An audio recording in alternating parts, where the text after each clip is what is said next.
Saint Martin কখনো বন্ধ ছিল না, তবে পর্যটক নিয়ন্ত্রণ করা হয়েছে বলে জানিয়েছেন পরিবেশ, বন ও জলবায়ু বিষয়ক উপদেষ্টা সৈয়দা রিজওয়ানা হাসান। দুপুরে নদী দিবস উপলক্ষে রাজধানীতে এক অনুষ্ঠানে তিনি কথা বলেন। বান্ডেল থাকলে প্রতি সেনমানিতে টাকা বাঁচবে। বিকাশ সেনমানি বান্ডেল কিনে জিতুন প্রতি লেনদেনে। সেন্ট মার্টিন শুধু ব্যবসায়ীদের না, এটা সবার বলে জানান উপদেষ্টা। বলেন, কয়েকজন হোটেল ও জাহাজ মালিকের কাছে দ্বীপটি দেয়া হবে না। এ সময় তিনি আরও বলেন, সিলেটের সাদা পাথরের যে তাণ্ডব শুরু হয়েছে 2006 সাল থেকে, সাদা পাথর চুরির বিষয়ে সম্মিলিত প্রতিবাদের কারণে চুরির রাজনৈতিক ঐক্য ভেঙে গেছে। তিনি জানান, 64 জেলায় 63 নদী দখলের তথ্য সংগ্রহ হয়েছে। এরই মধ্যে ঢাকার বালু, ধলেশ্বরী, তুরাগ খননের জন্য বিশ্বব্যাংকের সহায়তা চাওয়া হয়েছে।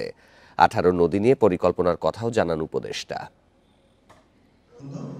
আজকে ঢাকা উত্তর সিটি কর্পোরেশনের প্রশাসন দেখতে পারি এবং সে অনুযায়ী আমরা পদক্ষেপ হাতে নিতে পারি।